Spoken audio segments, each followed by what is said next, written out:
We've seen prepositions in previous videos, and now we'll focus on them a little bit. If you look in the second sentence there, it says that prepositions reveal the relationship between nouns and other words in sentences.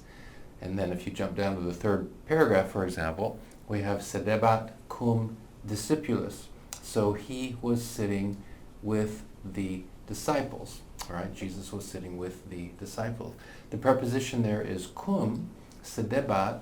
So we have a verb in a past tense, and Jesus was sitting cum with, there's the preposition, with a group of disciples. And so the pronoun cum explains the relationship between the subject of the verb and the disciples. If that doesn't make good sense to you, don't worry about it. I think this is one of those things that you just pick up as you practice. One last thing to note before we look at some prepositions is that Latin prepositions fall into two categories. Some take the ablative case, some take the accusative case. We have seen this in previous videos, but we haven't really focused on it. Okay, let's look at some of the prepositions we find in the Gospels. We won't look at all of them here. Some of them look familiar, some don't. So for example, 3 down on the left, apud, in the presence of, at the home of, among, near. Nothing comes to mind right now in English that is related to apud. If you look at the next one down though, circa, around, in respect to, we actually use that Latin preposition when we say, for example, that Jesus was born circa 3 BC, something like that. Because of problems with the calendar, Jesus was likely born actually a few years BC, so circa BC. The next one down, contra, against, contrary. If you have a contrary view, you have a view that is against a different view. You look 2 down, cum, with. Now you have the word pan, which means bread, right? And cum pan, a companion, the literal idea of companion is someone with whom you share bread. If you look in the bottom left, inter, meaning between, among, for example, international relations, relations between 2 countries or among several countries. If you look at the top right, intra, you might hear of intramural sports, that is sports that are played by teams within usually a school, right? Intramural sports are sports within the walls of a school. That mural part there is related to the word for walls. Intermural sports, sports that are played by teams from different schools. So intramural sports are sports played among teams from within different walls. So inter, among different groups, intra, within a set of walls. Juxta, at hand, close by. Juxtaposition, juxtaposition we say in English. That juxtaposition is from that Latin preposition. Post, for example, we use the Latin phrase post facto. So you might say to someone, well, post facto, what did you think about the party? Right? After the fact, what did you think about the party? We hear of somebody being pro something or other. I am for this particular thing. I am pro tariffs. I am for taxes on imports, for example. I am pro-life, some people will say, right? So we use that Latin preposition there. One thing to notice is that super can take the ablative or the accusative, kind of, depending on what the preposition needs to convey in that passage. Supra takes the accusative. Trans, for example, we might hear of transnational crime, that is crime that crosses borders, right? Transnational corporations, corporations that are international, and so there we can pull the Latin, a couple different Latin prepositions into play. Okay, let's look at some phrases from the Gospels. Tu cum Jesu eras. Tu, if you study Spanish, French, then that tu will look very familiar. You, singular, right? You eras, you were cum Jesu. The preposition is cum, and so we see that cum means with, right? And it takes the ablative case. So you were with Jesus, okay? Circa regionem,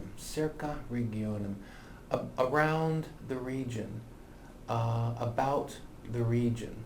So I'm going to go walking circa the school, right? You can say that. People usually they'll understand what you mean. So I'm going to go walking circa the school, around the school, circa regionem, around the region. Yosef ab Arimathea. Yosef ab Arimathea. The I in the Middle Ages will change to a J.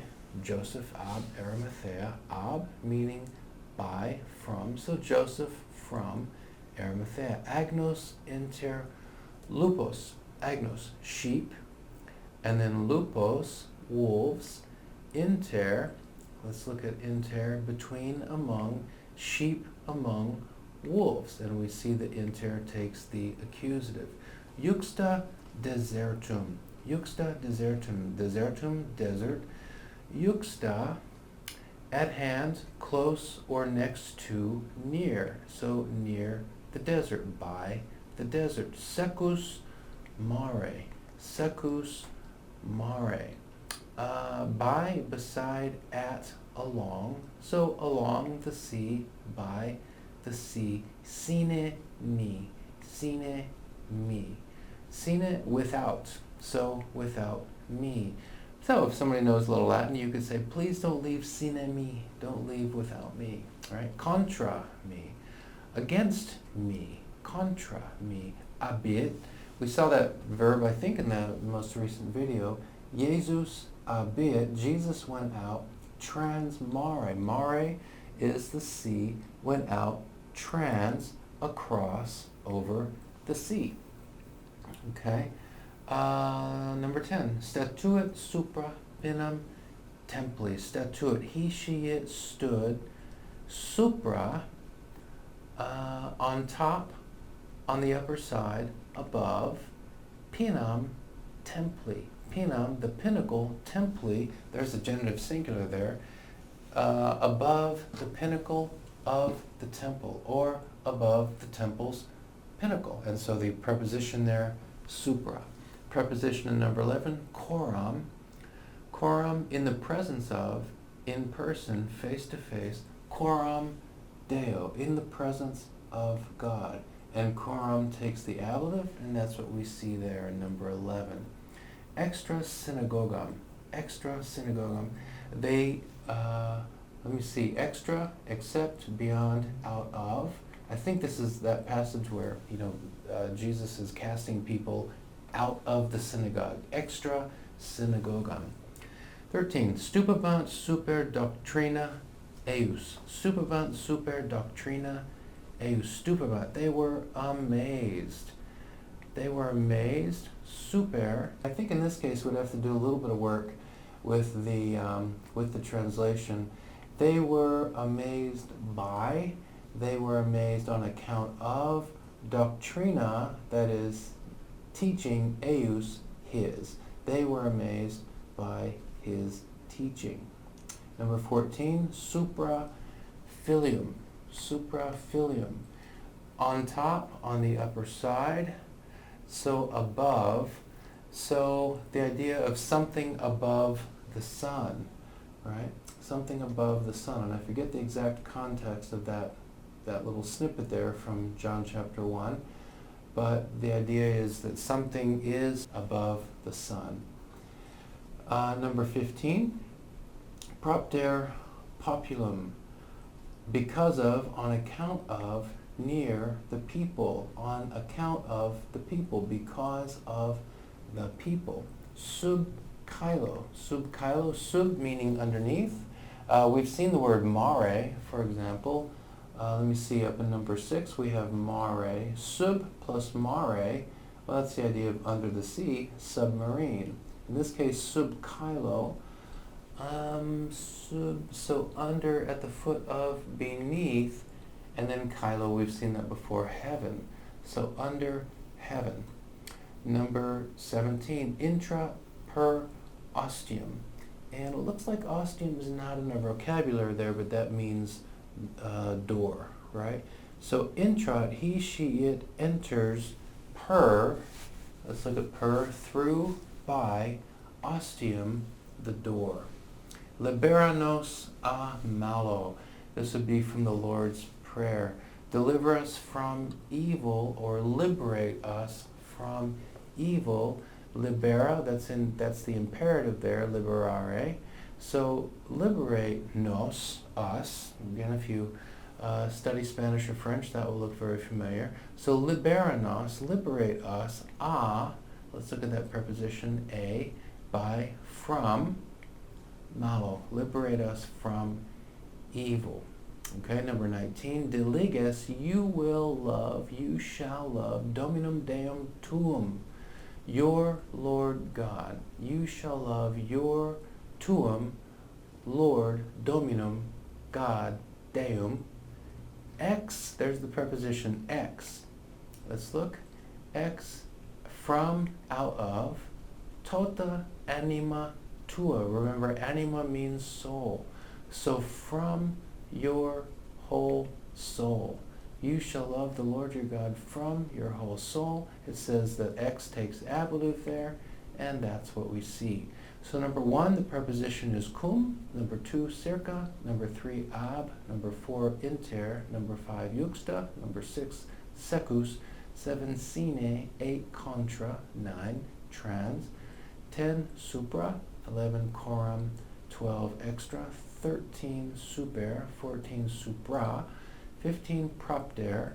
16, sub. 17, per. 18, a. 19, X. Okay? So we can put these things together. We've worked with some verbs, we've worked with some nouns, now we've done a little work with the prepositions. And if you review this, and then you open the Gospels in Latin, you'll find that slowly over time, you'll just recognize more and more stuff. And we keep working at it, and we keep working at it, and eventually we get to the place where we can open the Gospels and understand what we're reading.